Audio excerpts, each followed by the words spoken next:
Welcome to Montauk United's 2023 Meet the Candidates. We're also happy you're here. We are very fortunate this afternoon. We have all 6 candidates, 4 on board. We have 2 outstanding moderators, Rory Finazzo and Joe Gaviola. And to keep everything running smoothly and quickly, we have a gentleman from Montauk who always knows what time it is. Our timekeeper, Ed. Ed Butterfield. Very quickly, I'm going to go over the rules and procedures of this afternoon's meeting. It should be an exciting affair that shows great deal of faith and good fortune for Montauk. We have the 6 candidates. The questions will be presented by the moderators. They will be in alphabetical rotation. The question will be of 4 minutes. There will be a 1 1/2 minute rebuttal period if need be, and we'll move on from there. All questions, as you see, we brought them up. All questions are random, taken from you people as you came in, and from absentee ballots for Montaukers who couldn't make it today. Those are the 4 we said we're going to get. The topics will be kept in mind by the moderators. They have the option of choosing what each question will be in an effort to make sure that no question or no issue is duplicated to save time, and frankly, to make sure that there are no inappropriate questions asked. There will be no questions taken from the floor. All questions will be from the written questions that were passed in. There are 2 exceptions to that.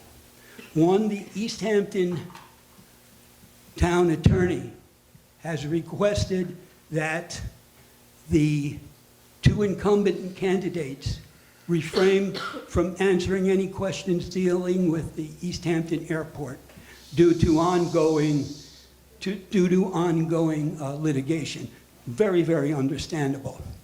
That does not stop questions about the airport being asked. If an airport question does arrive and is asked by one of our moderators, that question will be diverted to the next candidate. If the 2 incumbent candidates do decide to remark, they can do so in the rebuttal period. When we decided to do this, we had asked all the important Montauk groups if they'd like to participate. And what we said in response, since these groups are important and they do have some very, very specific questions, we asked each group if they would provide a question only dealing with their group, they would have a prioritized chance to talk. So we believe we have 4 or 5 of those questions which will be presented by the moderators as they feel right at the time.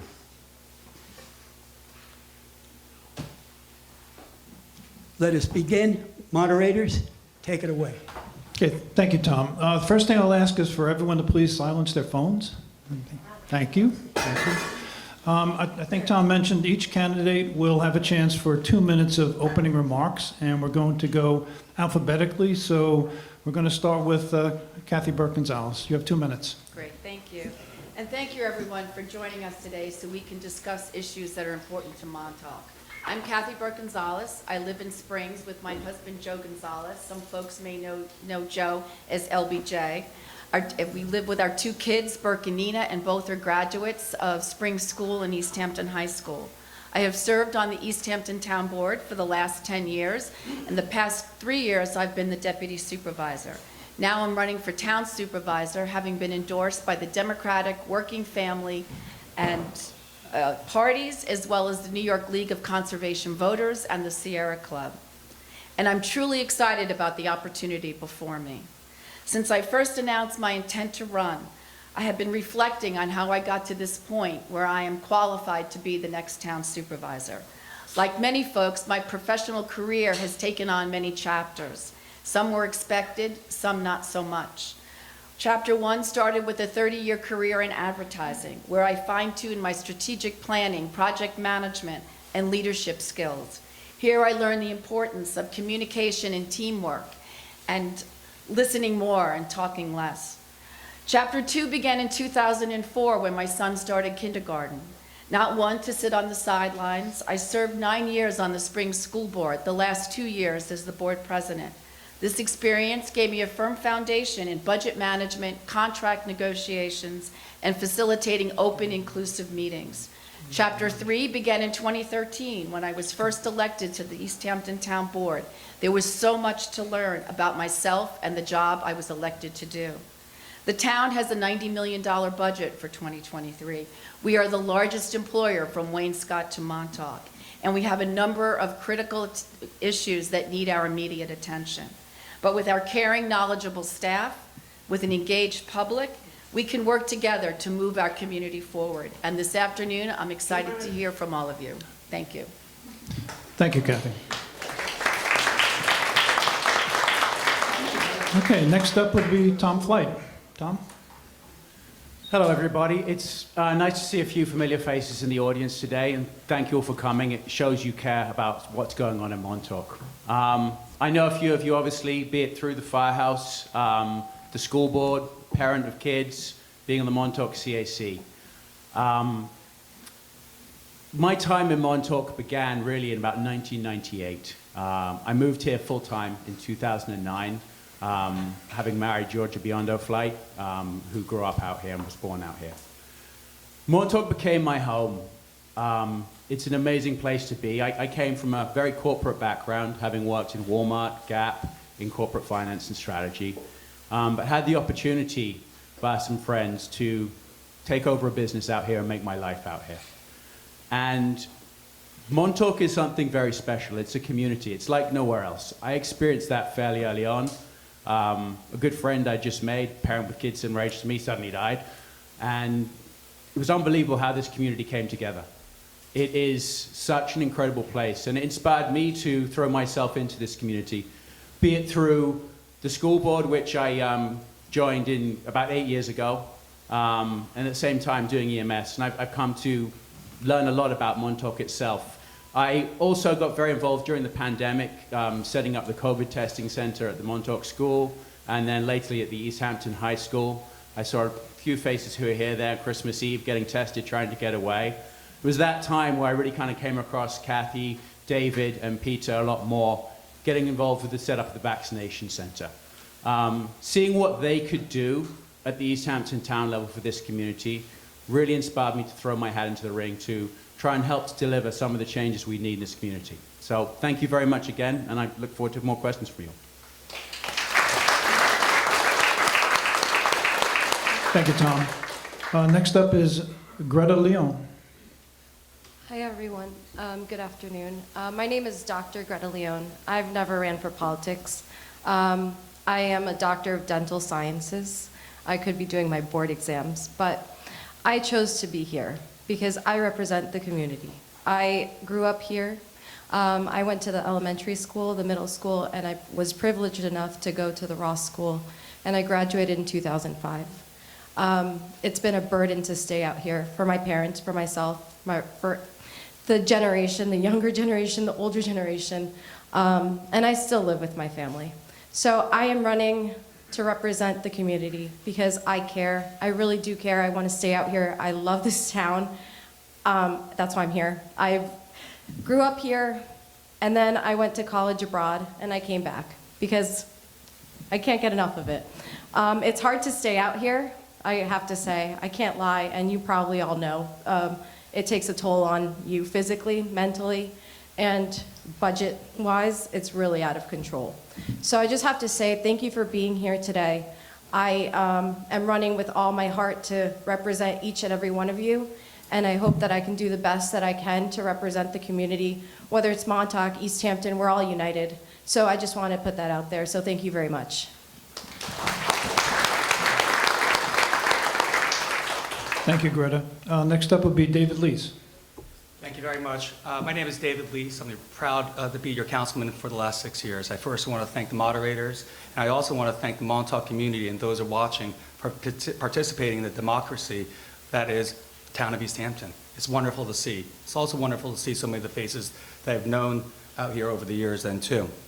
For the last 6 years, I've been fortunate to be your town council member, and the last 3 I've been the liaison to Montauk, and that's how many of us got to know each other. Prior to that, I spent 5 full years on the Zoning Board of Appeals. Prior to that, I was in civic organizations from Citizens for Access Rights to the Aim Against Life Saving and Coast Guard Station Society, among others then too. I'm the proud father of the 4 daughters right now, Brighton, Brindley, Bree, and Brooke. All 4 of them actually went to the Montauk Playhouse where I paid, yes, 15 years of daycare for her. I'm an even prouder father and prouder husband to my wife, Dr. Rachel Lees, who owns a small business in town and has, yes, sometimes with her strong, painful hands, kept me upright and many of you also then too. My mother is a school teacher of East Hampton High School for 28 years. My father emigrated from Indonesia back in the 60s, and he was the first ever store manager of a place called Gertz. If Gertz takes you back, that's where they first came to. I'm a proud cancer survivor also, and I learned a lot of lessons during those times. And I know some of us were stricken by that disease here also, then too, and even at the same time that I was. My daughters are my lens right now. What's really great to see is not just you and everyone else, but my daughter's friends are sitting over the corner over there then too. These are the reason why Tom, myself, Kathy are up here right now. Our lens is what's needed and what's next for our community then too. We're small business operators, we're commercial property owners, and we're lovers of our hometown of East Hampton, in which I also graduated East Hampton High School. I thank you very much for your time. I look forward to greater discussion. And I also respectfully ask for your support on November 7th or early voting on October 28th. Thank you. Okay, next up is Scott Smith. Scott? My name is Scott Smith, and I just want to thank everybody for being here, taking your Sunday afternoon to come here on a beautiful day. So I'm running for town board, obviously, and my father has been coming to Montauk since the 30s, and I have been an active member of this community since birth. After I decided to go to school in Montana, I was out in Montana for a few years, and I decided to work on a cattle ranch for about 4 years. The lessons I learned on that cattle ranch were self-sufficiency, community effort with everybody at hand. You had to come together collectively in order to achieve the goals that the ranch needed. After that, I came back to Long Island, back to East Hampton, to home, and I started my company, Smith River Kitchens, which I've been doing for 25 years now. I have been involved in the construction industry for 25 solid years, and what I've learned from that industry is that if people don't come together, and this is all about coming together in a community, then nothing can get done. There's issues in job sites. If people can't recognize it, if people can not point fingers and just together come together as a community, results are always positive. I have never been involved in politics. I decided to get involved in politics about a year ago because the direction that the town has been heading is not a direction that I approve of in any way, shape, or form. I feel that the old East Hampton way of life is long gone. I see the struggle that all the local children have with, or I should say adults have staying here or being forced to leave because they can't afford it. We are running out of land. I honestly feel that the CPF fund is being mismanaged, and I just couldn't sit back and not get involved, and I am here today to represent everybody in the community, old, young, and new, and everything. So I look for your vote November 7th, and thank you again. Thank you. And last, Michael Wooten. Hello. Good afternoon. First, I'd like to thank everyone for coming here today. And of course, a special thank you to Tom Bogdan for organizing today's event. Having an open dialogue about all the issues that affect the quality of life and the quality of life of generations to come are of paramount importance. While campaigning, the most common question I get is, why are you running? What are you, crazy? I don't know. Perhaps I'll let you all be the judge. Anyway, the answer is simple. I love East Hampton. I love its people, its culture, and its heritage, and I also have a special place in my heart for Montauk. My love for the East End began during my childhood when I was fortunate enough to spend summers on a family boat at the Montauk Marine Basin. We used to fish for blues and stripers off Shagwan Reef. And around 4 o'clock, I used to run over to Toombs Dock to see what kind of sharks Captain Frank Mundis brought aboard his cricket. And I always loved his sarcasm. He'd say, when people would say, "What kind of shark is that?" He would say, "It's a dead one." Anyway, he was quite a character. Later on, as an adult, I earned my 6-pack captain's license, had a boat at Westlake, and later on at Captain's Cove. So Montauk has a special place for me. I've been a resident of Wainscott since 1994, living here full-time since 2007. I am an elder at the Bridgehampton Presbyterian Church, and I currently serve as treasurer. I'm also ocean lifeguard and first responder for East Hampton Ocean Rescue. I studied engineering at Georgia Tech and earned an MBA in finance at Columbia Business School. And the most important thing I learned from both engineering and finance is problem solving, finding practical solutions in the context of limited resources and constraints. I'm a lifeguard, triathlete, and a lover of the ocean and our beautiful environments. As a result, I'm passionate about quality life issues, and I hope to bring people together to find common ground and common sense solutions that we can solve these complex problems. I believe the one-party rule of the Democratic Party in East Hampton for over the last decade, a full decade, has created an echo chamber where critical thinking and new ideas are not heard or even considered. Thank you. I hope to change that.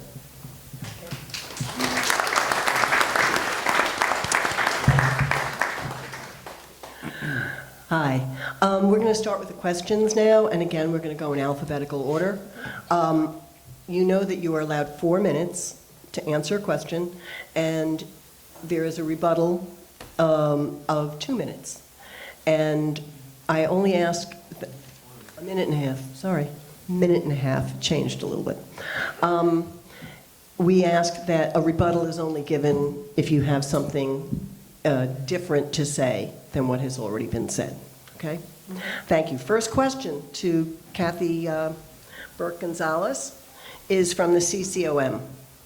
The CCOM has led the fight for Montauk's environment for more than a half-century, and they rely on strong partners in local government to advance our priorities for water quality, coastal resilience, and sustainability. Please make the case to us how, if elected, you will be an effective partner in advancing this work. Thank you, Rory. So let me just start with my record. So I've, been on the town board for the last 10 years.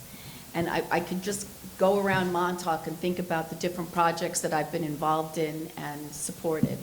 So we can start with Fort Pond House. We worked with CCOM to purchase Fort Pond House and restore it, and now it's a gem on Fort Pond. We've also purchased properties leveraging our CPF money for shoreline protection along Fort Pond, as well as Lake Montauk. We did actually a special Lake Montauk outreach because it was so important that we preserve property and, worry about storm water runoff and whatnot there. We've worked with CCOM on their floating wetlands. They applied for money from the CPF water quality money, and that, I believe, has been going on for 2 seasons. We've trying to think of some other projects we worked on. Oh, please, the big one. We've advocated with CCOM for FIMP. Right now, we had a beach stabilization project for the last number of years. We've been maintaining the beach. Every May, we put sand on the beach because we know what an economic driver our downtown area is and how important our beaches are to our local business community. We've kept the sand on that beach. We then worked with the folks at the federal government and that level to get the Army Corps to move forward with FIMP. They've gone out for bids, and we're hoping to hear back to see if a contract is going to be awarded so we can get a more, let's just say, a medium-term solution to that effort. And then long-term, we're working with CCOM on CARP, which is our Coastal Assessment Resiliency Plan, because we need to plan for the future. We need to plan out, 20, 30 years. And so I think, just to sum up, we've been a strong partner to CCOM, working on water quality, working on coastal resiliency and sustainability issues. Thank you. You're welcome. Any rebuttals? I just had a general question. With regards to FIMP and its next steps, are they going to use these You have to make a statement. A statement, a rebuttal statement. No, you can't ask questions. Okay. Sorry, I know. Otherwise, we'd have a free-for-all, It is Montauk. But you are able to rebut, if you will. You can do a rebuttal if you want, if you have an opposing view. No comment. Okay, thank you. And again, since you have 4 minutes, if you don't need the 4 minutes, that's great. We're going to try and get to as many questions and many candidates as we possibly can. Next question is from the Montauk Historical Society, of which Rory and I are both on. We did not draft this. And this would be to Tom Flight. The East Hampton Town Comprehensive Plan has a stated goal to protect historical buildings, hamlets, neighborhoods, landscapes, and scenic views from incompatible development and to prevent further loss. To what extent do you think the town has been successful in meeting those aims, and what steps would you be taken in the future?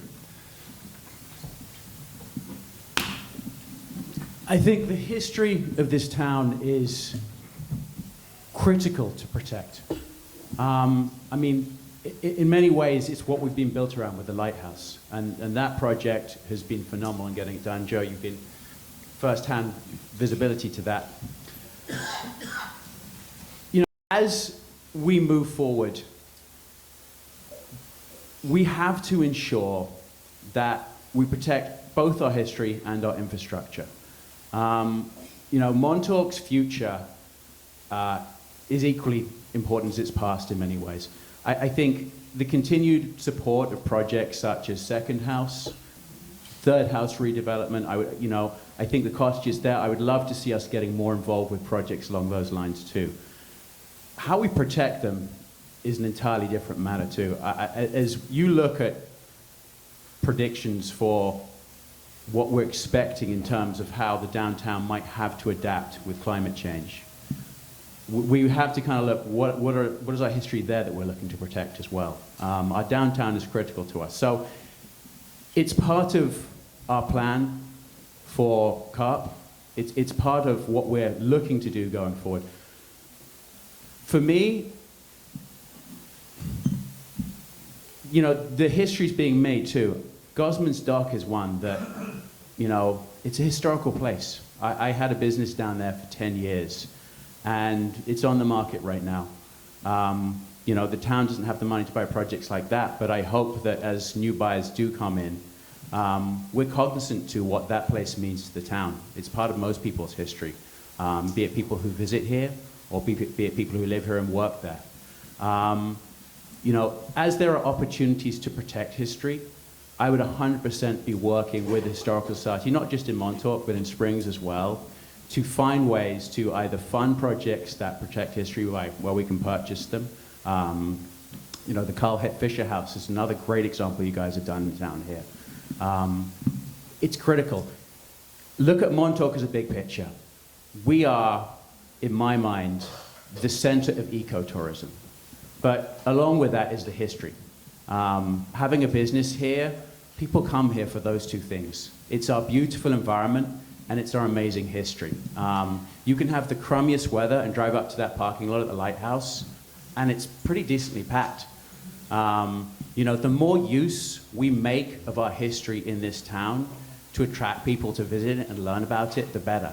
I'm also hugely supportive of Mr. Cook's work, recreating, the Montauk experience out here. I think the more we recognize our native community here as well and our history, I think that would be wonderful. I'd love to look into funding projects along those lines as well. So for me, it's something we have to pay huge attention to, looking to our future as we do, for Montauk for what it is, our center of an environmental, wonderful place to be.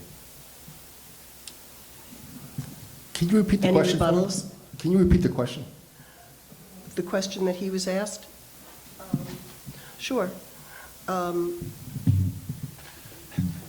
East Hampton Town Comprehensive Plan has a stated goal to protect historic buildings, hamlets, neighborhoods, landscapes, and scenic views from incompatible development and to prevent further loss.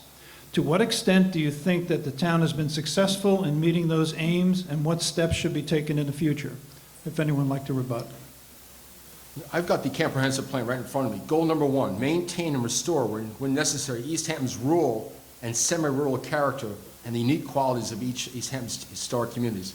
I don't believe that's been done. In Amagansett, they continually knock down buildings and build these huge McMansions. And there's been some talk about, reviewing the zoning laws, but the most basic one is you can build a $20,000 lot, $20,000 square foot house, and that's the maximum. But that's a huge house. Why can't they reduce that right off the bat? Number 3, reduce the total build out of the town to protect the natural and cultural features identified in goals 1 and 2. We're almost maxed out. Where else is there to build? What have they done in the last 10 years to prevent the build out and the overdevelopment of the town of East Hampton?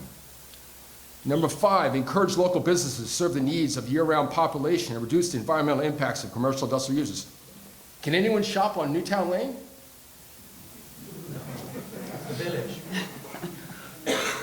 The village is part of East Hampton, I think. That's all I have to say at the moment. Thank you. Moderator, Yes. can I rebut that? Actually, you can. We're allowed up to 2 rebuttals. Go ahead. I think the town of East Hampton has been a wonderful partner for the hamlet of Montauk and all of East Hampton, which goes from Town Line Road to 1600 Montauk Highway, where the national landmark of the Montauk Lighthouse is. Most recently, the town of East Hampton has leveraged funds from the CPF to purchase property of the Carl Fisher House, in which we were designating and licensed to the Montauk Historical Society, which is one of the cornerstones to Montauk and Montauk's history right now. Along with that, we also historically locally designated the second house experience. We're going through a multi-phase, a little bit longer than I would personally like, but I'm trying my best, restoration of the second house then too. Tom hit it correct. There is history beyond the settlers. There is actually Indian history here that we are trying to resonate also. When we start going to other areas in the town of East Hampton, there's the Wainscott Historical Society, the Springs Historical Society, even the Amagansett Historical Society Association that we're working with. Myself, one of the reasons I got into the position I am is because I actually restored over a 6-year period the Amagansett Life Saving and Coast Guard Station.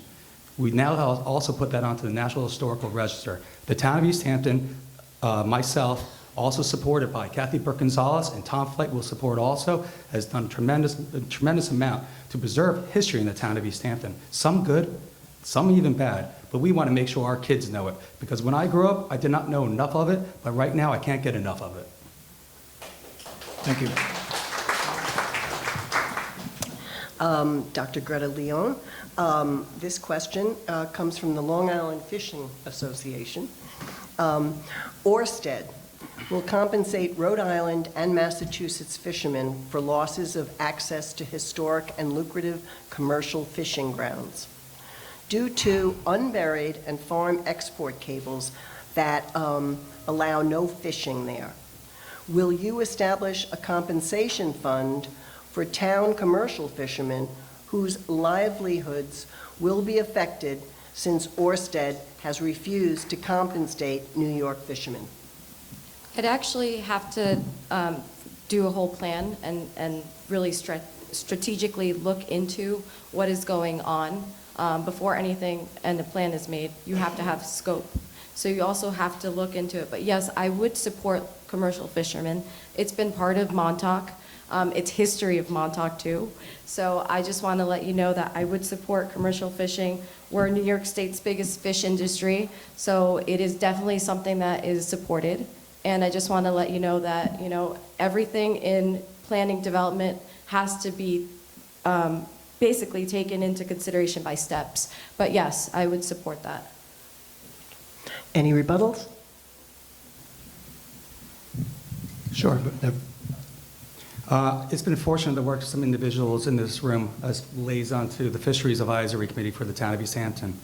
talking about the comprehensive plan, Goal 6 simply states that the town of East Hampton has to protect traditional, agrarian, and fisheries rights. Most recently, Kathy Burke-Gonzalez and myself have advocated the town board to actually develop and find fisheries gear storage in Montauk. David, we're looking for rebuttal to what Greta said. Sure. And rebuttal to that is what is absolutely needed is to actually make sure there's a fisheries infrastructure plan, shoreside infrastructure plan that supports not just what might potentially be lost due to gear conflict for ongoing wind resources, but also give the fisheries everything they need shoreside from a local community that we can do also then too. A lot more study needs to be done by certain individuals up here on that. Exactly my point. May I come? Allowed a second, go ahead.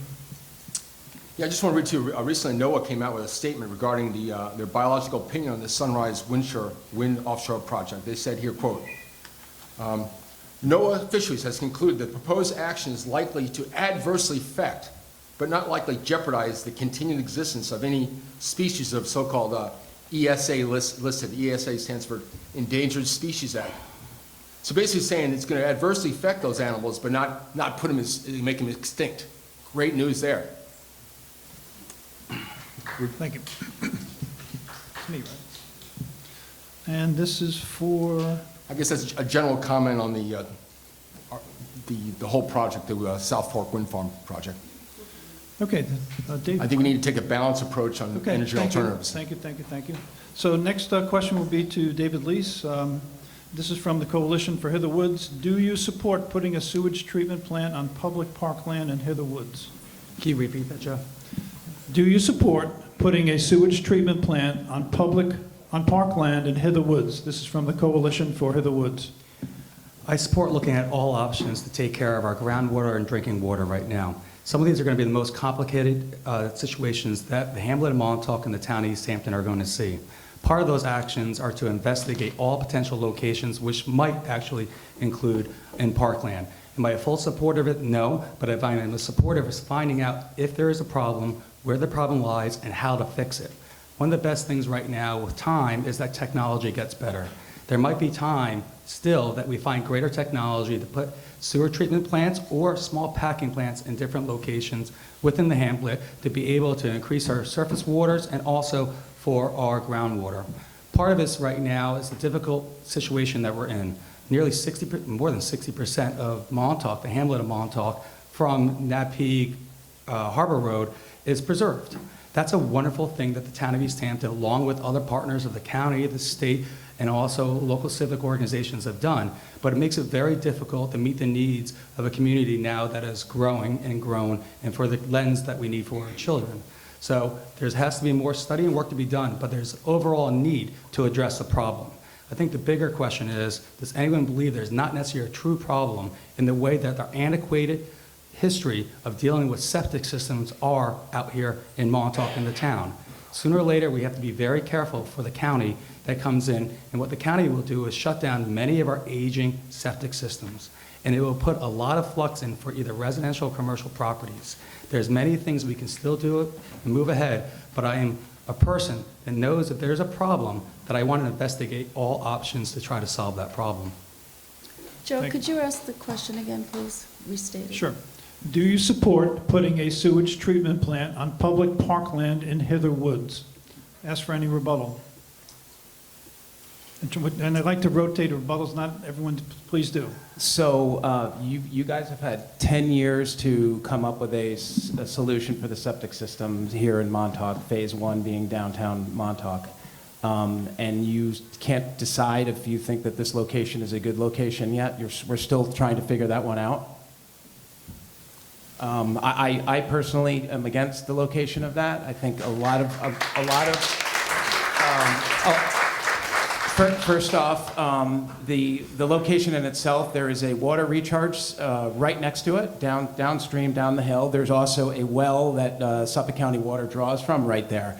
Not to mention all of the residents in Hither Hills, all the residents in Hither Plains. If 500,000 gallons of treated water was in any way, shape, or form to pollute that aquifer, it would destroy all of the wells downstream of that.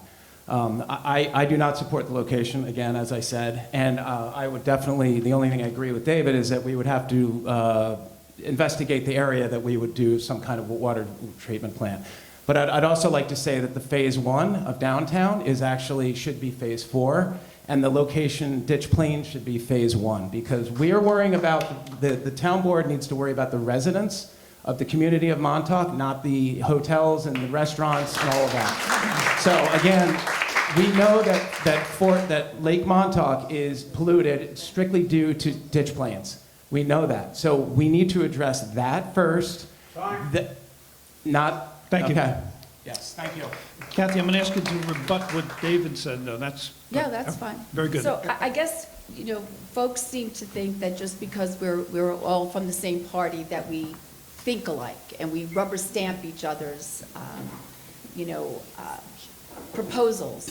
I will just speak for myself. I do not support parkland alienation at Hither Woods for a septic system, a wastewater treatment system. When this first came up before the board and we got a lot of pushback from the community, I started reaching out to the folks that were not in support of it to understand their position. I spoke to Bob DeLuca at Group for the East End to see why he was so adamantly against it. I spoke to Rick Whalen, who's leading the charge for the Coalition for Hither Woods. In fact, I asked Rick to take me on a hike, and we went on a balmy Sunday in February and walked around, and I was really taken aback by how used those trails are. And when I walked that property, I knew for myself that that was not the place to site a septic system, treatment system. I'm sorry, May I comment? two rebuttals. I'm sorry, we've had two. May I comment? I'm sorry, we've had two Can rebuttals. I fill in a little bit more? Sorry, we're going to move on to the next question. We've had two rebuttals. Thank you. You will have closing comments at the end of 2 minutes. Everyone will have 2 minutes at the end. Isn't this exciting?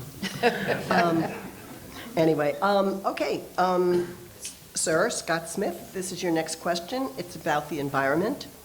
The Republican-dominated county legislature refused to put water quality restoration on November's ballot. This kind of goes with that last question. Why keep citizens from voting on such an important issue? How would you feel about that? Obviously, water quality, as I just stated about the location of the water waste treatment plant, is not a good idea.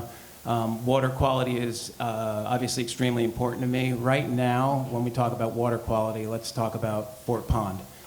Fort Pond is, you can't even swim in it. Kids can't swim there. The water quality in Lake Montauk is, after a rain, it is advised not to go swimming in there because of all the bacteria. Girard Drive is not a safe place to swim, so we have a current town board that is not addressing any of the water quality issues, in my opinion, and they're talking about putting a wastewater treatment plant up in an area that would obviously contaminate the water if something went astray with all of Heather Hills and Heather Plains.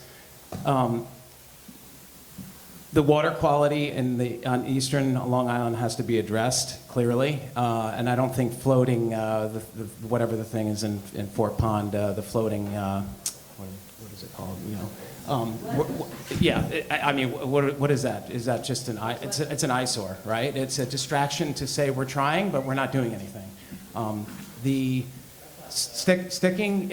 Sticking to Montauk and sticking to Fort Pond, we do know that only 5% from the H2M report, 5% of the nitrogen that is contributed into Fort Pond, it comes from downtown Montauk.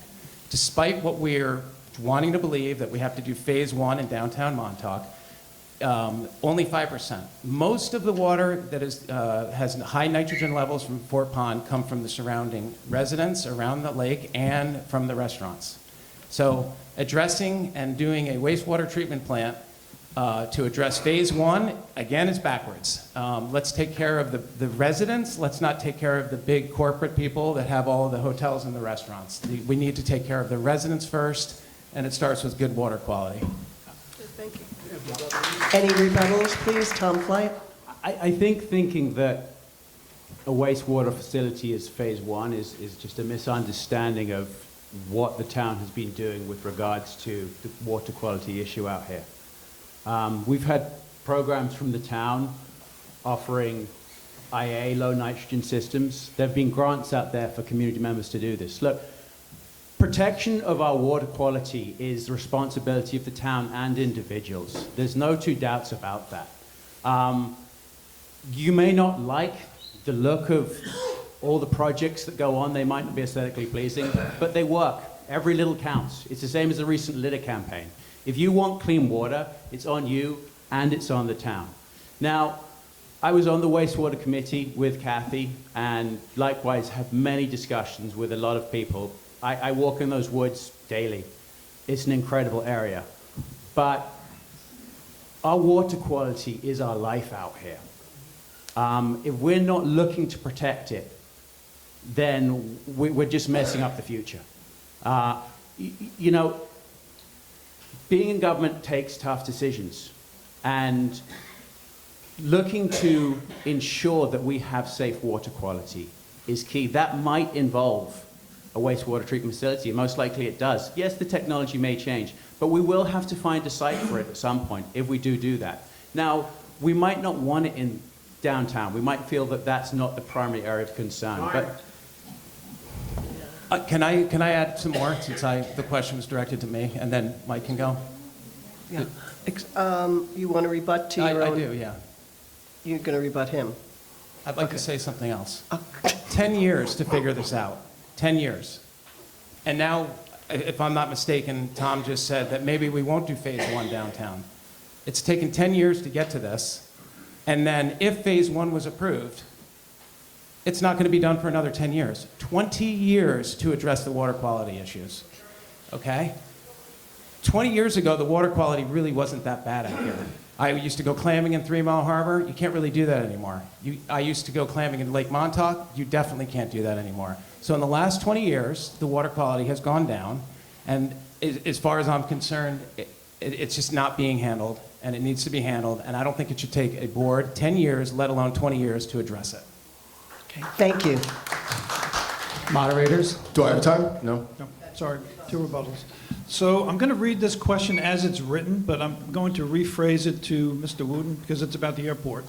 And I'm going to read the question. It says, what plans are being considered to keep the East Hampton Airport open, and how does the town of East Hampton plan to limit the diversion of air traffic to Montauk and manage all of the environmental, human, social, and safety risks that accrue as a result of actions taken with respect to the East Hampton Airport?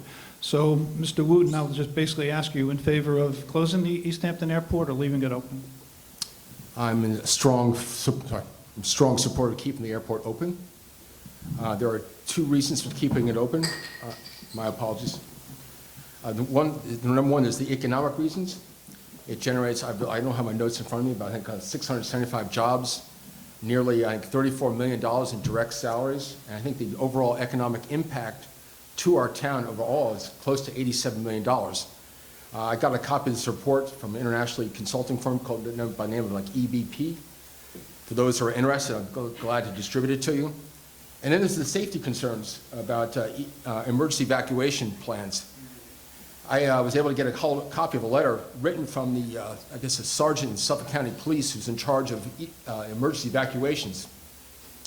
And the letter was quite lengthy, talking about how important it is to have East Hampton Airport available for emergency vehicle liftoff. Many times when the police helicopter would take off up island to the west, it might be clear skies and only to find foggy skies here. And they basically said it's unsafe for them to land at, say, middle of the East Hampton High School football field in fog, and they necessarily need the airport to land safely for emergency evacuation situations. Another thing, in regards to the complaints that people log for sound, apparently almost 35% of those complaints come from, I guess they do logging. They found out those airplanes don't even touch base on East Hampton. In other words, they're just flying by. So the idea that if closing the airport, these airplanes are going to disappear is a misnomer. They're going to be diverted. Some are going to go to Montauk and some are going to West Hampton Beach. And I think it's also a function of a missed economic opportunity. The airport is, again, we're trying to diversify our economy. Our economy in East Hampton is solely dependent upon second home ownership, and that creates a whole multitude of problems. We're trying to diversify our economy. One way to do that is if you could again, it's not by closing the airport. Young people who are interested in aeronautics can find careers as pilots or in the aircraft maintenance. And all that could have been done at the East Hampton Airport. Right now, you no longer get lessons to fly at East Hampton Airport. You have to go to West Hampton Beach. Those are a few comments I have regarding the subject of keeping the airport open. Okay, does anyone have an altering opinion than that? A differing opinion? Can I go a little further? I didn't cut you off. I have more to say, I guess. I'm sorry. I have some more. I'm just asking that rebuttals be differing opinions if they, Different the question opinion. No, was, I support my colleague here, so. I know the incumbents are at a disadvantage here, but if you had. But I believe Tom can answer a question. I'm sorry? Tom, can you comment on No, the no, no, I'm airport? sorry, excuse me, you can't address him. Thank you. Listen, I'm from, but I will say this. I am for keeping the East Hampton Town Airport open. You know, a lot of people talk about this, that, and the other. I've flown patients out of there. Tom, not a rebuttal, Tom. Sorry. Thank you. What else do we have? Thank, Is any more time left for me or no? well, you had your 4 minutes in the beginning. And now, for the sake of fairness, so that we don't keep asking the same people and we don't go out here hating each one of us, we want to hate both of us. Also, on this round, we are going to shorten the length of your 3 minutes. statements to 3 minutes. Okay. Yeah, try and move it forward more. Okay, Kathy Burke-Gonzalez. I'm going to read it and then I always have to redo it. Has every one of the candidates been to the club, the East Maidstone Club, for a tour? Kathy, why would you close the underground pistol range? Sorry, we're doing this randomly, so this is the question we got. So Kathy, that's to you. Okay, so first let me say, yes, I have been on a tour back in March. Council member Sylvia Overby and I was given a tour of the Maidstone Gun Club. I'm constrained on what I can say about the Maidstone Gun Club since we are in litigation. We are a defendant in a lawsuit. But I will say that recently the town board hired an attorney, Dan Kahn, to help us with the lease, because the lease is up for renewal as of October 31st of this year. We've also gone out for an appraisal, which we should have back shortly. So we are looking to renew the lease, but we are in litigation, and I'm constrained about much more. I apologize. We had no idea you were in. We knew about the airport. We didn't know about that one. So, sorry. So, Can you I'm not sure we're ask going to them rebut, but at what other litigation we'll take another opinion. they're in the Scott, go current ahead. process of? I'm sorry? So, I'm just curious, what are the other litigations that the current town board is Sorry, in? please don't, just answer, do a rebuttal, don't ask the candidates if you could please. Thank you. I have a rebuttal. Shoot. Sorry. Shoot. Sorry.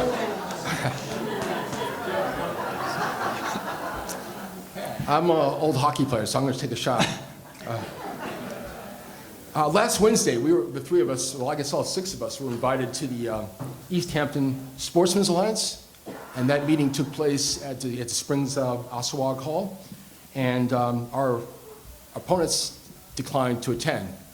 But they did read a written statement, and they basically said, in that statement, they said their intention was to close the gun club to members and only leave it open to the members of the police department. And then they mentioned the idea of the appraisal. So why would you hire a real estate appraisal? To probably up the rent, and I would think price them out of the market, thereby forcing the closure of the gun club. They've had the property for such a long time, right? They know what it's worth. If they appraise it at market value without the gun club there, they could probably sell it for millions of dollars an acre, right? That's all supposition on my part, but it seems like you sort of connect the dots. Hiring a real estate appraiser means one thing: try to reevaluate the value of that property to force them out. Could you silence your phone, please? It's me.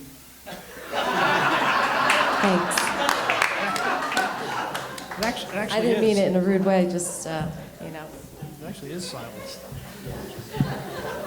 So can I, Kathy, you continuing on your comments? yeah, well, so I just want to say, so that it's clear, we did supply a statement to the East Hampton Sportsmen's Alliance.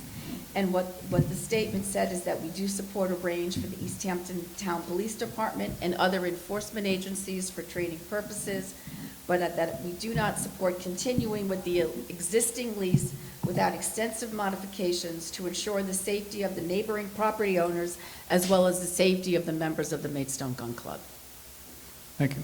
Thank you. Any other rebuttals? Good. Mr. Tom Flight. Weddings at establishments in residential areas is the topic. I'm sorry, Roy, could you repeat that? Weddings at establishments in residential areas.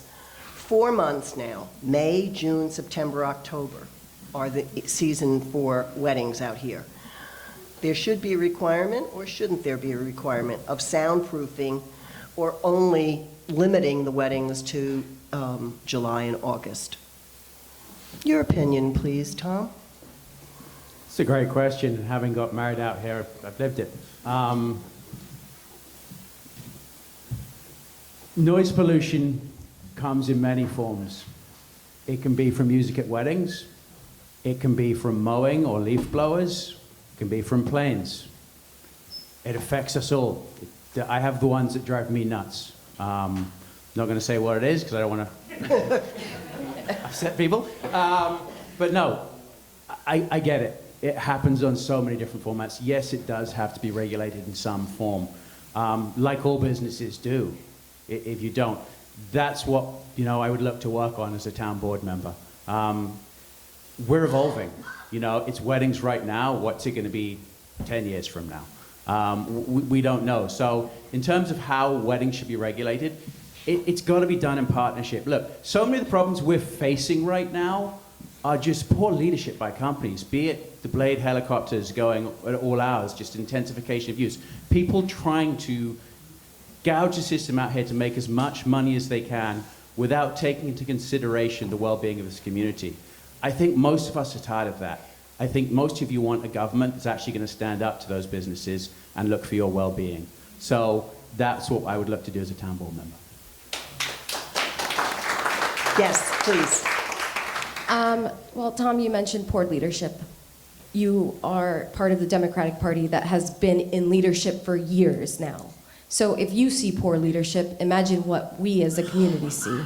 I can't even tell you what I see living here all my life. So I have to say that poor leadership, yeah, there's been poor leadership. I agree with you there. But I disagree that you haven't had the opportunity to actually take that on. So also with code enforcement should be part of weddings and in residential areas, which means that there needs to be more jobs created in this town for people who work in town as code enforcement, and then that would actually help solve the issues there of noise complaints, and then that would help address these issues. So I just want to put that out there.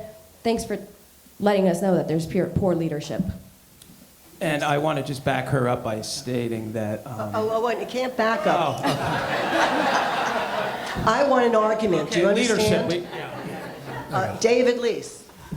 What is showing that someone doesn't really understand what the budget was for the last couple of years. Town's code enforcement is actually fully staffed, and even more so under the support of the current administration and leadership of Kathy Burke-Gonzalez and myself. We added 2 positions last year, and in this year's current budget, which is actually just recently out, and some people haven't read it, added another staff member, because we understand the conflicts in pre-existing non-conforming conditions where there's a conflict between residential and commercial entities. It's just not Montauk. It happens all throughout our location in the town of East Hampton, which is 375 years old this year.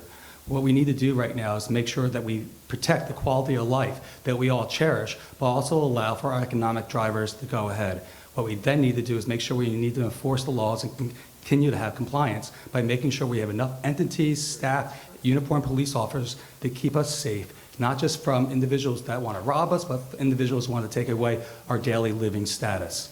That's why we need to look at the budget, which some people have not. Are we, That's already 2 rebuttals, sorry. Good? Sabino. And continuing on to a similar topic, Greta, in your opinion, does the town have a problem with short-term rentals, example Airbnb? If so, what's the best way to address this problem? All right, so I do believe that there might be a problem with Airbnbs, but I think that we have to have control, and that probably is looking into, what is this called? Looking into a plan that will mitigate all these rentals and all these people coming in. I do have to say, though, that from that, the Airbnbs are charged a tax, so that is also something that goes into the community at some point. But I do have to say that we do need to look into that and have more control over our Airbnbs so that people can actually go into our hotels and use those as well. So that creates more jobs within the community for the hotels, for the hotel industry, for the business industry, and then we have to be there for these people who have hotels and motels in East Hampton town. Rebut? Kathy? If I may. So David, my colleague, has already said that the code enforcement. Kathy, we can't hear you very well. Oh, sorry. Maybe The we'll- code enforcement, our code enforcement department is fully staffed. We have 12 full-time code enforcement officers and inspectors. They do a surveillance of the listings on Airbnb, so we can get ahead of that. We also just recently, there was a situation in Montauk. Our town attorney's office filed a subpoena in Justice Court. Judge Tukolsky signed it, and we subpoenaed the records of Airbnb for this problem establishment, this problem residential home. We are now waiting for Judge Rana to rule on that, and if that is successful, if that's a tool that we can use in our toolbox to get to these short-term rentals with Airbnb, then this will take us a long way to moving forward and cracking down on these short-term rentals in our community. Rebut one thing too. Rebuttal? Just a comment. If it's a rebuttal. I would just With regard to code enforcement, via Airbnb, I think that we also have the rental registry, which prevents, like, you only can have 2 short-term rentals during a season. And then when people on Airbnb give you comments, you can see that it says August 13th, 2023, then a week later and a week after that. I don't think they've done a very good job in enforcing the Airbnb rentals, because you just look online and you see one after another people reviews, and you can see right online that they've had 10 rentals during the past summer. And that's all over the place. I think it's pretty easy to enforce. I'm not sure what these code enforcement folks are doing. Maybe they need more staff. I mean, it is a big problem. That's it. Thank you. Okay, Mr. David Leese? Yes. If the town is asked to house illegal immigrants, what should be our response? First of all, a problem with leadership in Hauppauge, going back to actually question number 5 right now, is the reason why Hauppauge didn't pass actually the 0.5% tax for water quality is simply politics. No one wanted to make a large scale Excuse me, David, appointment on it. David, you can't go back to a question, sorry. You have to ask. We're really trying to get to everybody here who's put in questions and what's new, and so you have to answer the question now. It's what's fair. Sure, and as we move forward for politics in Hauppauge, we'll move forward sometimes the politics in... Oh, come on, David. I thank you very much for your respect, and I'm going to just finish. Politics actually goes into Washington, D.C. right now. The first thing you have to look to is the situation. Is this something that we are going to be forced to do based on the state or the federal government doing so right now? And then if you had to do it, you have to do it humanely. I don't know necessarily how to do it out here right now without actually interfering with daily life, infrastructure of the town of East Hampton, and then also with the public safety components that we have right now. What we have to do is remember, my father was an immigrant here. My father actually went to Reading, Pennsylvania to stay in a home, someone that fostered immigrants right now. You're talking to a son of an immigrant right now then too. So if I'm going to do anything compassionately, yes, but I'm also going to do it to the letter of the law, to what works within what the community desires and needs. We have not been put up against that yet right now. I'm not saying we might not, but if we have to, I will do it fairly, humanely, and make sure that the residents of the town of East Hampton are not burdened overly then too. But a lot of this question goes back to national politics. Thank you. Any rebuttals? Thank you. Okay. So if you see us riffling through some of these, it's because a lot of them are already on the airport or a lot of them are already on sewage treatment. That's why we're moving past. We could talk more about that. No, we're done for now. You just lost a rebuttal, sorry. Kidding. It's a wrist slap. So, excuse me. So, topic is lack of cellular service. What do you, I'm sorry, this is going to?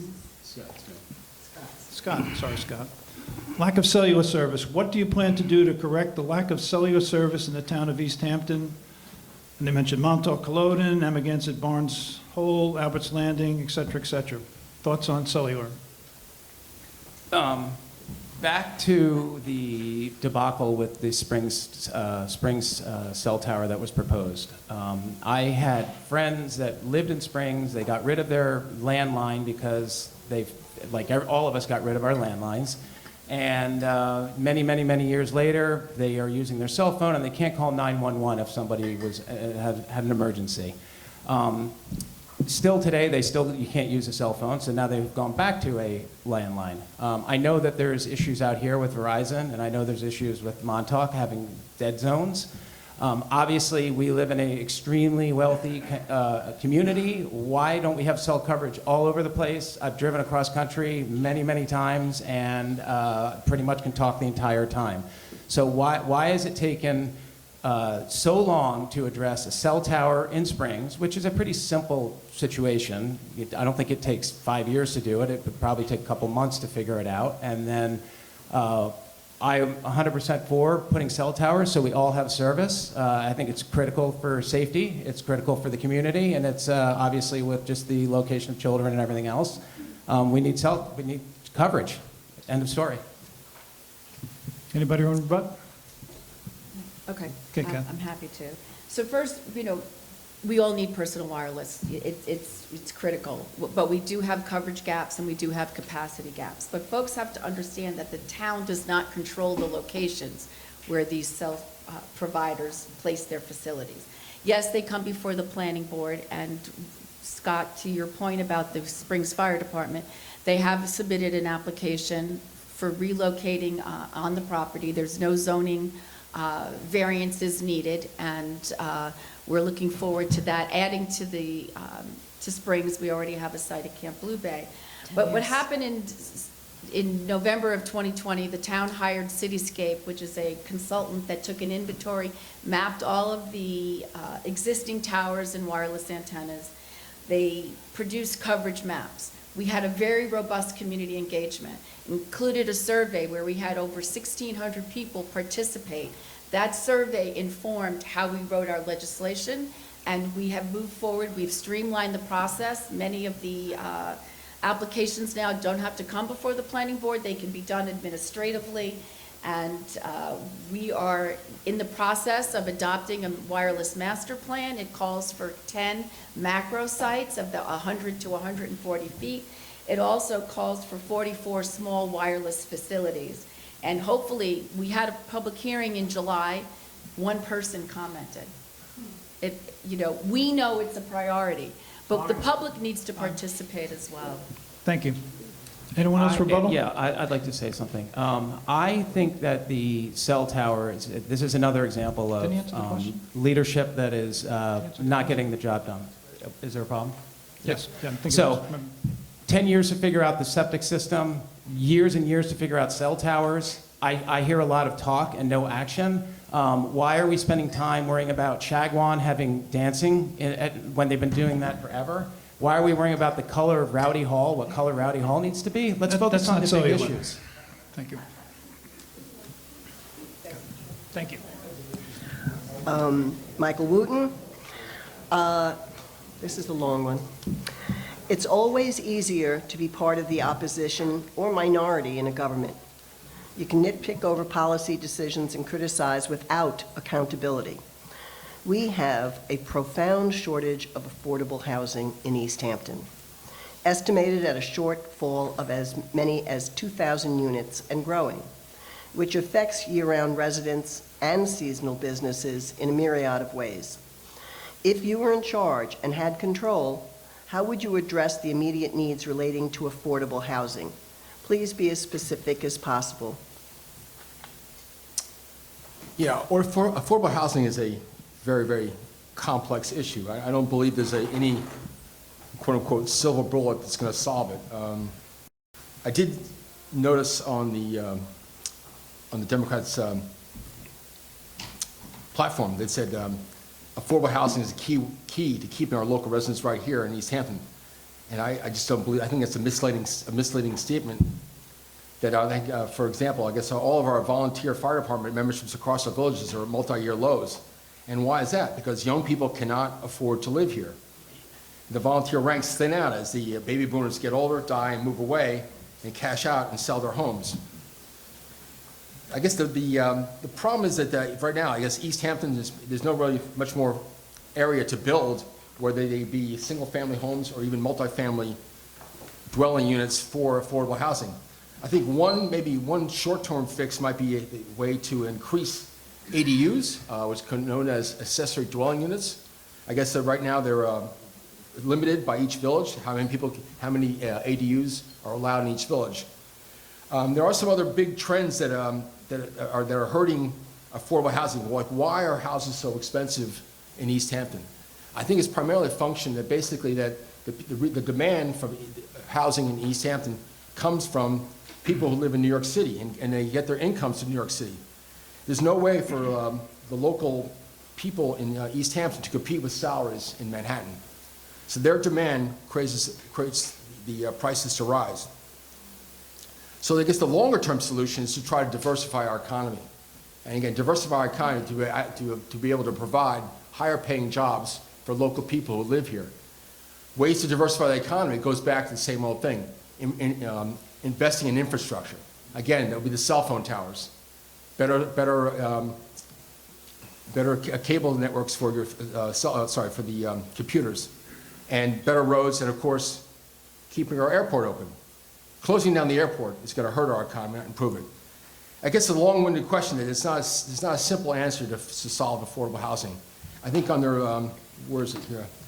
I think they said they had since over the 43-year period they've able to increase the number of single-family homes by 400 someone. That's not a whole lot over 43 years. It's a very, very complex problem. I guess number one, I would start with ADUs, accessory dwelling units, as a way to add more housing to local people in our community. I'm ready to hear some rebuttals. Okay, rebuttal, David Lees. So I think what my opponent down there just congratulated me for good leadership. Just about a month ago, the town changed the ADU law, actually, which you might not be aware of because some people don't participate in government, unlike what you are as a group are doing right now. The ADU law allowed 20 ADUs per school district. Now the town has doubled that then too, because the only location in which school district in which it was tapped out was East Hampton. Waynescott has 0 ADUs under their belt right now then too. Under the current administration, Kathy Burke-Gonzalez has been moving forward with the 50-unit rental facility on 3 Mile Harbor. We completed Gansett Green, which is 37 units, Gansett Meadow, excuse me, which is 37 units in Amagansett. I will be breaking ground on 16 units of 395 Panago, which will be home ownership ones. The first one's done in 15 years right now. That will be done in a couple of weeks, and it's going to be named after the former supervisor, Larry Cantwell's Cantwell Court. Kathy Burke-Gonzalez is also moving forward with the potential location on 114 that we have an opportunity site. That's the word. We need opportunity sites. That could bring up another 60 units right now. The town of East Hampton, under the Democratic Committee right now, and Tom Flight's going to be moving with us on this all hands on housing. We have moved the needle tremendously for housing. We will continue to do so and make it easier for individuals to have ADUs, to live in generations on a property and stay here in Montauk and in East Hampton right now. Because he also brought up cell towers, the town of East Hampton has built more macro sites in the last 3 years than it has in the last 15 then too. infrastructure. We've done a lot of infrastructure, but one of the ways we do that is through good partnerships and good planning.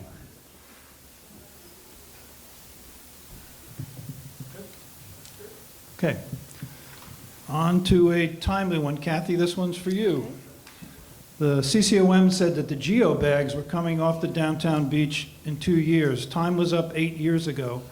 The town and county have spent millions covering them with sand. The motels they are protecting never should have been built on the primary dune in the first place. When are you going to stop subsidizing the rich motel owners and remove the bags? Okay, so I don't see it as subsidizing the rich hotel owners. The hotels, the restaurants, downtown Montauk, that is an economic driver for our community. It's funny because in 2013, when I ran for the town board, I was right here in this room and we were talking about the beach stabilization project. And we were talking about the geotextile bags. The other thought was it was going to be rock, it was going to be revetments, and that was something that wasn't acceptable to our community. The geotextile bags are going to stay, right? And what we're looking now with FIMP to come in with a hopper dredge off of our coast, putting compatible sand on the beach. It's going to be a gradual. Sorry, Kathy, you said slope. FEM? Did you say? FIMP. FEM. There's going to be a gradual slope, so it won't be as susceptible to wave action. And we are going to be, that's going to be paid for by the Army Corps and the federal government. It was money that came from Superstorm Sandy. It's 450,000 cubic yards of sand that's going to be placed on our beach, and then it's going to be replenished every 4 years. The stabilization project was just a temporary solution until we got FIMP. And yes, we had to pay for sand, but that was just to keep our community and our beaches. The cost was split between the town and the county. There were some years, in fact, it cost us $1 million in sand, but there was other years where it cost us $100,000 in sand. It's not ideal to be paying for sand on the beach, but it's a reality, and it was something that was necessary for our community. Rebuttals? For those who don't know, FIMP means Fire Island to Montauk Point. This is an Army Corps of Engineer project. Okay, any rebuttals? No? And part of the project that we're looking at is not just the I'm sorry, part- Dave, is that a rebuttal? No, it's actually added information? No. Okay. I wasn't sure the general public knew what FIMP was. That's all. Okay, Montauk did. Tom Flight. I know that there's about 3 questions on this. If you see us going through this, it's because the questions are either repeated or it's like, hi, does everybody want to raise your hand? Or, we can't do that. Okay. The burning of Lazy Point tree cuttings. Is the tree bug problem going to be solved and cleaned up by fire or chipping? Is the $600,000 payment to Amagansett Fire Department part of the solution? Okay. Some of this I obviously just can't answer because the information is not public, and I don't know it. But let's just talk about what's happened out there. We had an invasive species come in, a bug, that destroyed the trees in Osna Peak. They are a massive fire hazard, massive fire hazard. It's not town property, a lot of that. It's state property. I know I myself, and I've talked to David as well, we've reached out to the state, and something needs to be done there. Like many others, I was involved when we had the brush fire out on the Peak last summer. When it gets going out there, a fire is going to be devastating. It's going to be fast with winds, and honestly, the state needs to be funding those fire blocks. We do need to be getting in there and managing that, because that is a huge disaster waiting to happen out here. That's part of what I'm running on, is to help formulate emergency plans and how we respond to them. We need to bring our fire departments together. They're going to be the ones fighting this on the off, and if we don't have adequate resources and fire breaks in place for that situation, we're putting their lives in danger, and we're putting the well-being of this community in danger. Okay. Any rebuttals? A rebuttal? I think what Tom actually is stating right now. A rebuttal. Yes. Oh, really? Yes, simply put, it's a product of global warming right now, and it's a product of safety. And I think the town still has to continue to press the state even more than we are currently doing right now, and making sure that the state comes in and clean up the mess that they have been notified Okay. on for years. Rebuttal is usually like, okay. Okay, Greta, this is an interesting question here. I'll read it as is. Are you in favor of the project with the goats? I am in favor with the projects with the goats. I actually think that it's a great way to have goats on the property and also on the Benson Reserve, and also get rid of those invasive vine species. On top of that, it will help the people who work there by having our goats as helpers. So I do believe that it will be able to, I guess, what I'm trying to say is that these goats will help the people that are working there currently or will be working there to focus on different types of jobs while the goats eat up the invasive species and vines. So, you know, it's hand in hand, it goes together and they work together. So animals and humans, let's bring it on. So, yep. Anyone to rebut the goats? Anyone? No?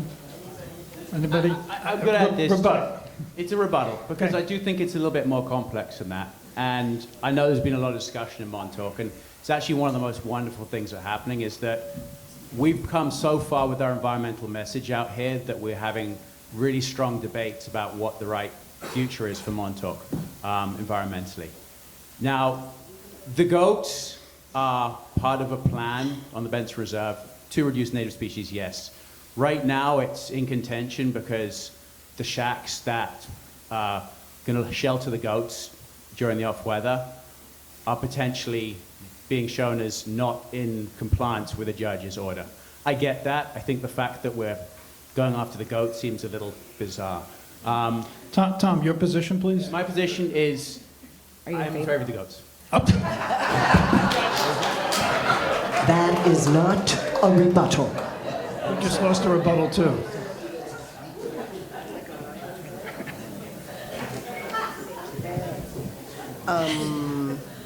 David Leese. Yes. An Airbnb question. This comes from an Airbnb host. I am now getting a tax bill from Suffolk County for 5% on my rentals, the same as local motels.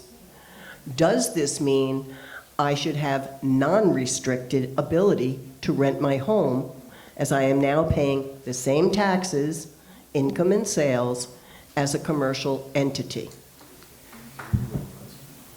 It's very interesting, and I got to unpack that question, because that's actually a great question. The first part about it is that Montauk serves, I believe, 38% of the tax base for the whole hotel tax for Suffolk County right now. Just this past year, they increased it to 5%.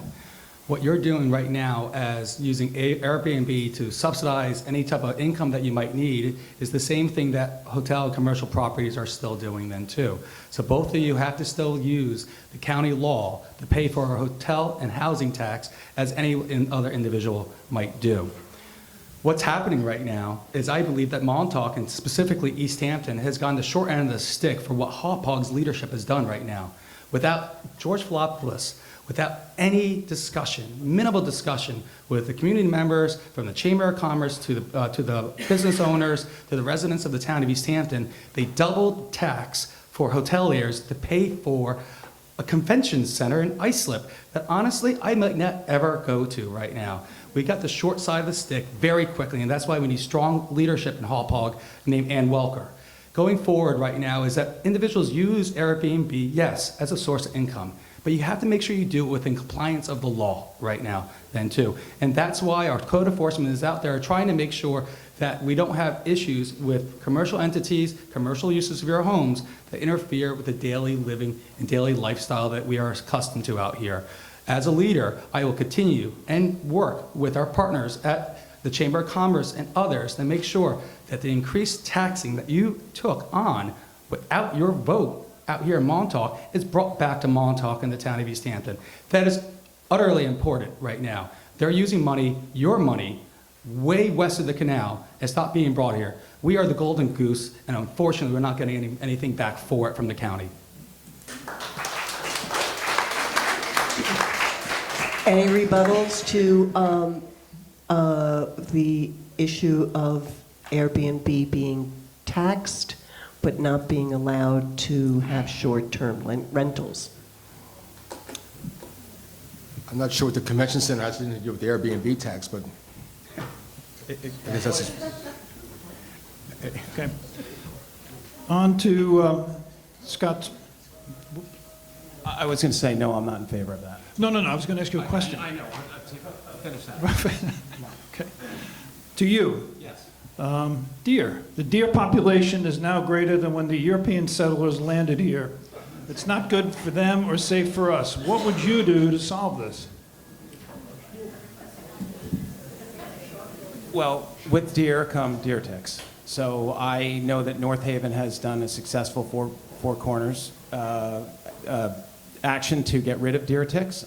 I would definitely do that to prevent the spread of Lyme disease. In the way of deer getting overpopulated, I know that the town has wanted to fix the deer so they can't have babies. I think that's a waste of taxpayer money. I support having a culling of the herd. We know that with the natural wild habitat, my days in Montana, that when deer get overpopulated, disease spreads. The disease spreads to the cattle, et cetera, et cetera. We know this. It's a true conservationist, uses the land to harvest the animals, to maintain the maximum density of deer that can be allowed to be living in a certain area. Now, obviously, there are no predators anymore, so the only predator would be man. So I would support to have a culling of the deer to allow the herds to be managed, which would prevent safety on the highways, safety on the roads, prevention of Lyme disease, all of it. So I would support a culling of the herd. Okay. Any rebuttal? Just one clarification, it was East Hampton Village that had the sterilization for the deer, not East Hampton Town. Thank you. Good. Rory? Michael Wooten, your topic is cruise ships. Would you keep cruise ships from coming into Montauk? And if yes, how? I'm not familiar with this topic. I find that cruise ships in general are just sort of a blight on the tourist industry. They pollute our waters, they don't respect our waters, and they're just, I would not want cruise ships anywhere near Montauk, for that matter. I just think that they're not good stewards of our environment, especially the ocean. Dumping pollution, food, oil, everything else. I would be staunchly against allowing cruise ships to come to Montauk. My only rebuttal is that it's been in the newspaper, particularly because the American Cruise Lines is looking to do this in Sag Harbor, which has one of the largest wharfs out on the East End right now then too. So not to know that knowledge means I don't know if he's ready for this position. What? How's that? We're talking about Montauk. I'd like to comment on the cruise ship. As far as being for them, I'm not for them, no. then let's move on. And I think we're back to Kathy, right? Sure. You want So much. Oh, whatever you want.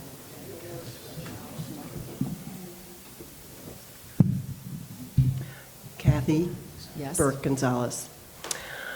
Well, this question was what I was trying to look for before. It's the same question we had before about the forests and the trees on the peak. So it's a repeat question, actually. That's a repeat question. That's a repeat.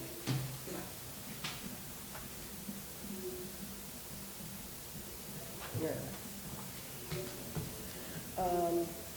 Yeah, that's a repeat.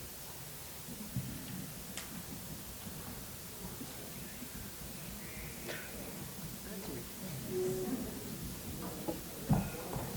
This is a raise your hand.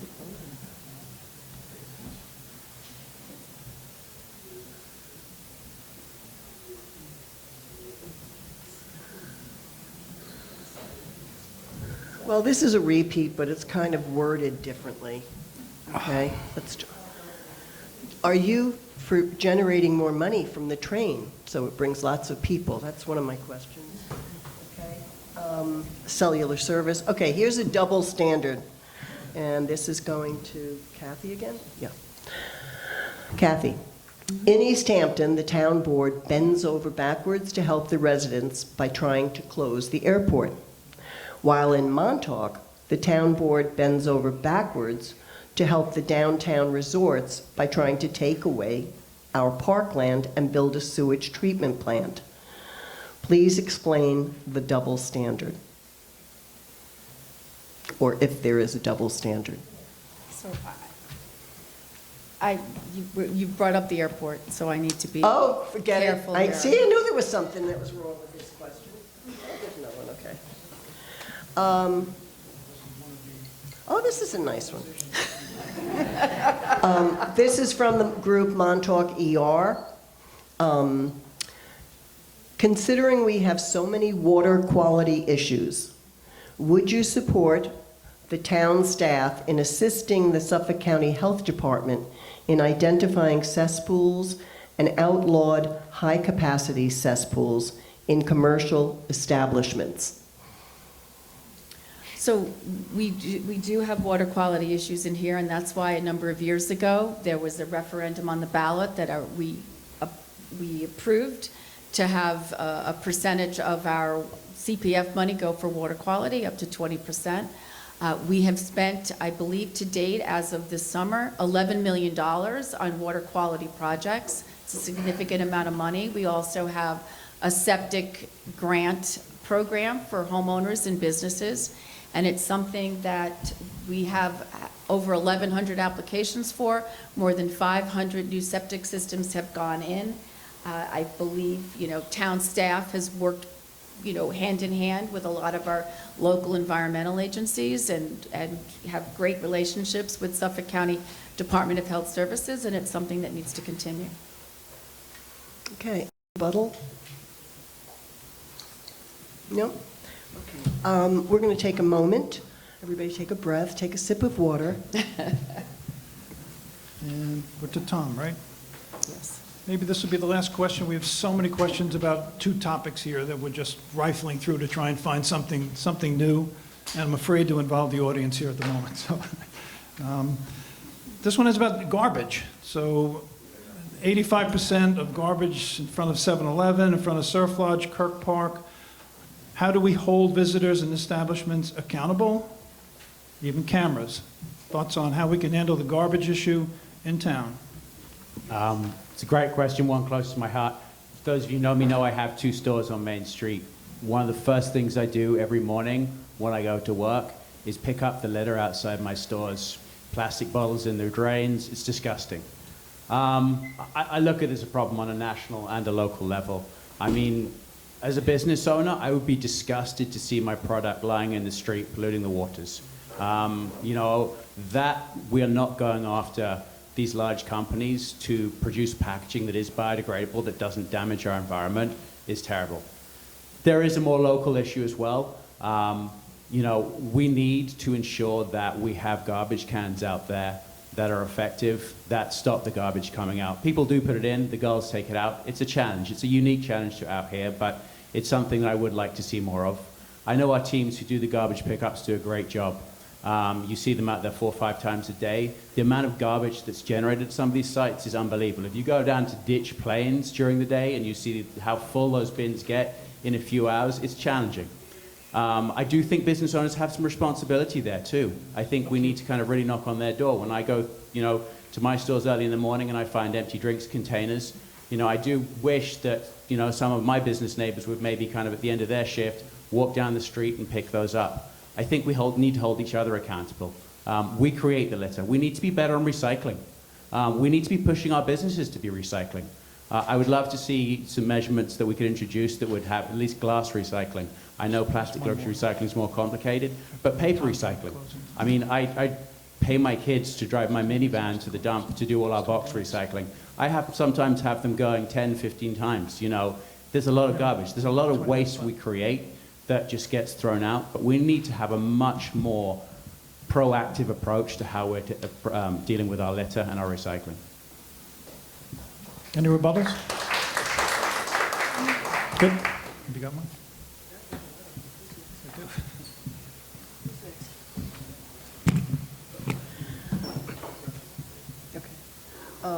Hi, Greta. So this is probably a question that everybody would like to have something to do with, but how does the town of East Hampton plan to ensure the tenants of the Montauk Hamlet study, as the majority of the harbor dock real estate is being bought up by a singular big money buyer? And how does the town of East Hampton intend to protect the interests of the surrounding property owners? I'm not in office right now, so I wouldn't have a concrete answer to that question because it's directed towards, I think if I'm not mistaken, or I did not understand it, which I'm not sure if I understood it correctly. So if you could rephrase it or reread it for me, that would be great. I think what they're trying to ask is that as a town board candidate, town board member, what would you do to ensure that whoever is coming in, buying up the big chunk of our harbor, what can the town do to ensure that the interests and the water quality and the environmental issues of the surrounding property owners is taken care of? Well, I would say then that we would have to focus on enforcement. That means that we have to manage our coastal lines and know that there's plans involved in the town and respect those. If you're buying a property, you have to respect what that property comes with.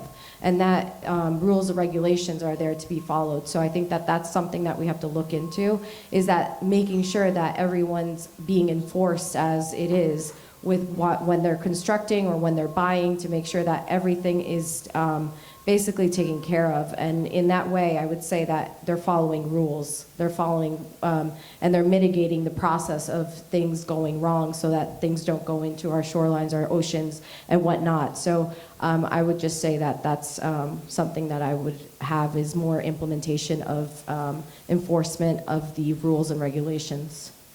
Thank you. Rebuttal? Okay. So since we have closing comments, 2 minutes each, this is the last question, and it's going to be for David. Might be timely. Prior to COVID, the town board held a work session in Montauk. Since the pandemic, the board discontinued the process. Why, and will you start again in the future? A lot changed during COVID. It was a decision of the supervisor's office to reset what the schedule was, particularly when we were using remote means. I am completely in favor of a monthly meeting in Montauk. I look forward to discussing it, hopefully with Kathy Burke-Gonzalez as town supervisor, to bring back government to Montauk.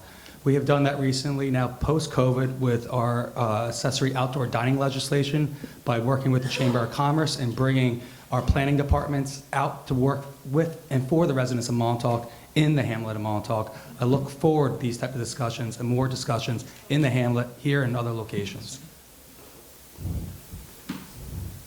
Okay, any rebuttals? No? We're just trying to figure the order we want to do for closing comments. Yeah, it's going to be 2 minutes. But since we started with Kathy, I think maybe we'll do the opposite and start with Mr. Wooten. Closing comments, 2 minutes, please. Sure. I want to thank you all who came here today, and I guess some of you all posed some questions to us that were great via the cards. I was pleased to see that Kathy, David, and Tom showed up today. As I mentioned earlier, that was not the case last Wednesday at the Springs. I guess I sort of covered this, that they didn't show up for the debate, but I'm glad they showed up today. The East Hampton Democrats have had total control of the town board since 2014. That's almost 10 years. And majority control of the town board for almost 2 decades. And what have they been able to accomplish during that time, besides an ever-growing legal bill? Do we have a functioning cell phone tower in Springs? Not yet.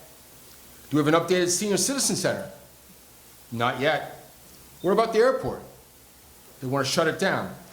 If they shut it down, do you think the planes are just going to disappear? No, I don't think so. They're going to be diverted to Montauk or West Hampton Beach. I'm sure you all heard the comments that Judge Baisley made, this New York State Supreme Court.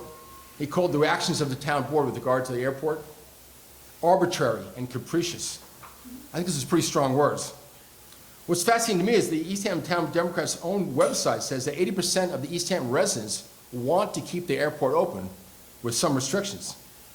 The current flying community, which includes both the private and the commercial, is operating under voluntary restrictions via their pilot's pledge and with voluntary curfew of operations. So if the current town board really wants to keep the airport open, why do they keep on doubling down and fighting this legal battle, and they can't talk about it tonight? It seems disingenuous. I think there's a way to sort of reach a compromise, sit down and talk to the people and reach a compromise as opposed to going down this legal hole. And the list goes on. What about Truck Beach? Another lawsuit. Thank you. I'd like to close with saying we need better governance from our elected officials. Thank you. Sorry. Just trying to make it fair for everyone. Scott, please, 2 minutes. Okay.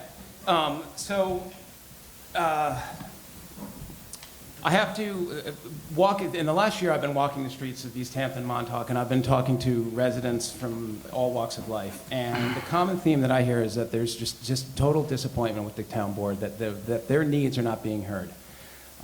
So I ask everybody, are you happy with the town board? And that's an important question to ask because a lot of the people that I spoke to are not. I'd like to go back to phase 2 of the wastewater treatment plant and cruise ships. I know that Durier's was in the 90s was told not to operate as a restaurant and then was now legally allowed to operate as a restaurant. There's talk of a cruise ship coming to Durier's, and phase 2 of that wastewater treatment plant could offer as a pump out station for the cruise ships. That's not good. That's not good for Montauk. That's not good for downtown Montauk or the population of Montauk. Nor should we be paying for that to go to our wastewater treatment plant. This is a funny statistic. I spoke to Steve Lynch a couple weeks ago. The town board, the East Hampton Town Highway has 6 employees to operate 32 plow trucks. So if there was a huge snowstorm, you have 6 people to drive those plow trucks. In addition to the cell tower not being able to call 911, if you are stuck far away from the main roads, the main arteries of this town, you would be having to wait till the plow trucks got to you. Could be 2 days. So God forbid you had a heart attack or anything. There is a common lack of pride among all of the workers in this town. The town employees are paid just a little bit over minimum wage.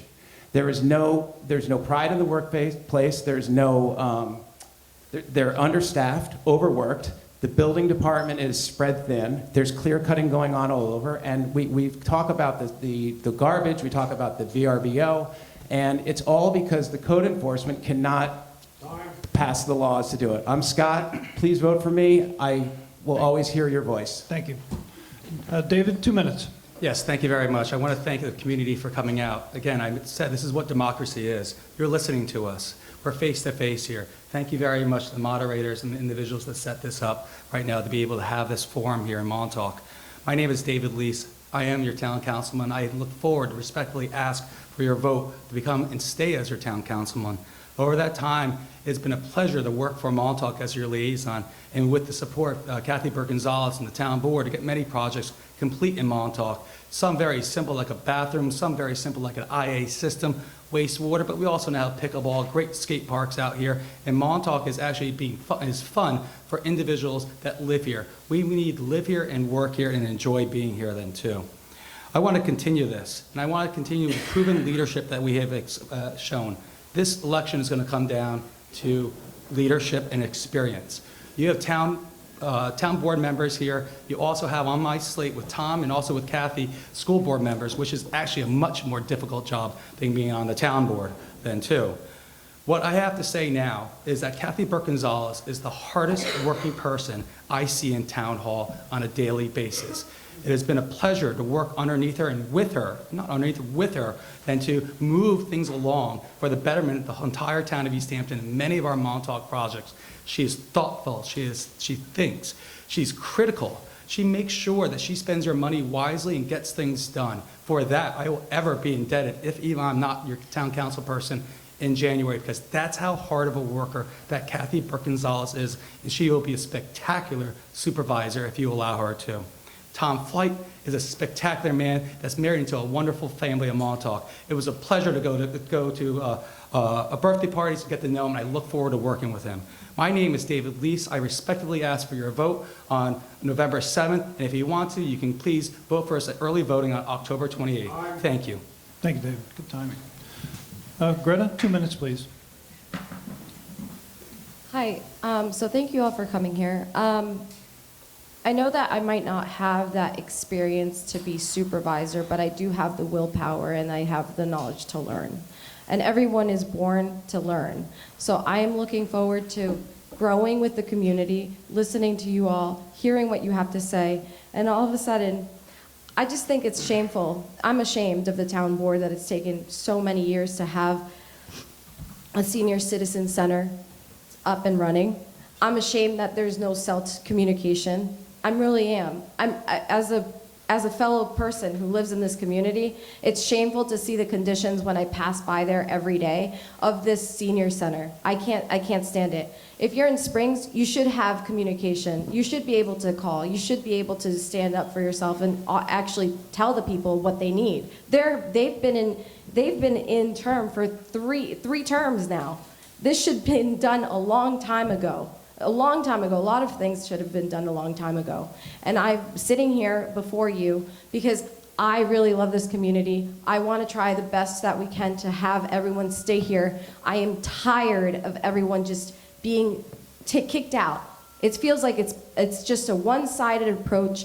I'm being kicked out all the time because we have to try and mitigate all the problems that we have, especially economical. We have to try and keep up with that. We have to try and keep up with the lack of jobs. There are no white-collar jobs. I have to come here and I have to work with, what I got, and that shouldn't be like that. We need better infrastructure.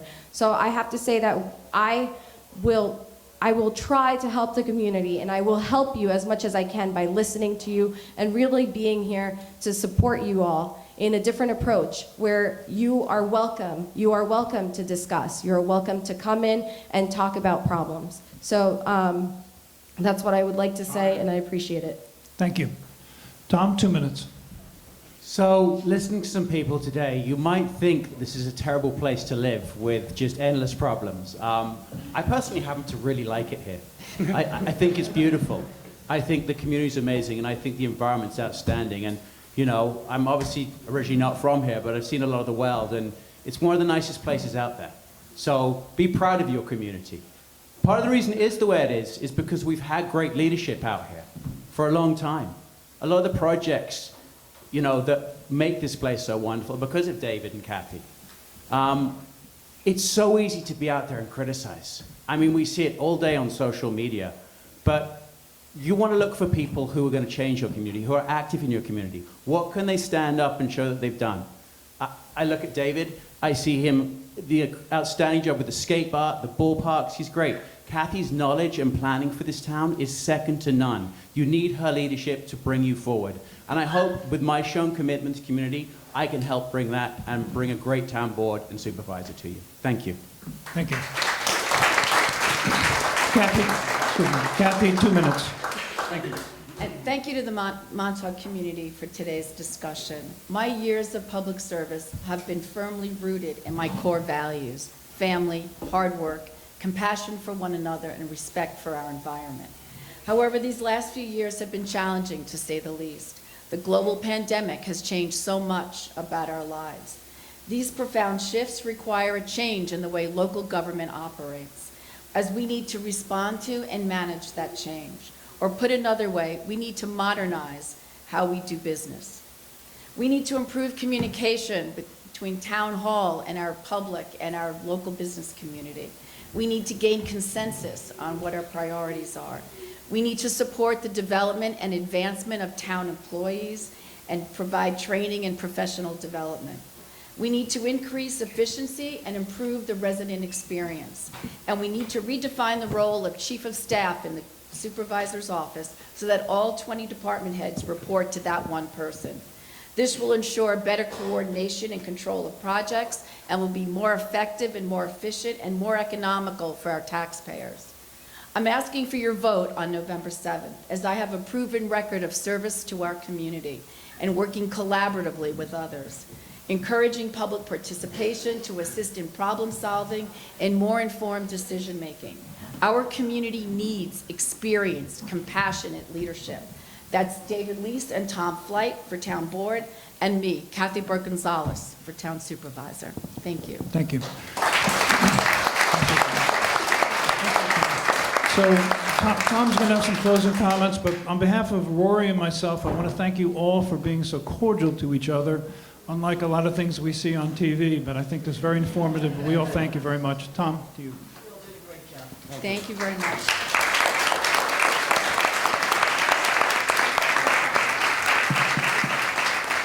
First of all, I'd like to really thank Joe and Rory for doing a dynamite job.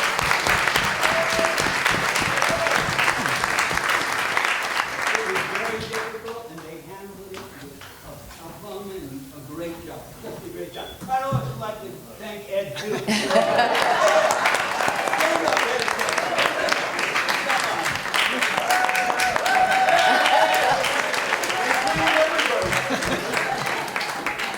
And I want to remind all the town board candidates that this is Montauk. We are here.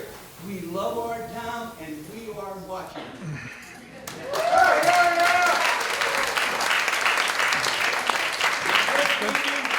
This meeting has been brought to you by Montauk United, a citizen action group, nonpartisan. We are over 2,400 subscribers. It's free. If you'd like to join and get our emails, that we watch the town, we participate, and we have our eye on them. All you have to do is sign up with your email out here and become a member of one of the most effective community organizations in Montauk. Thank you all for coming. Don't forget to vote.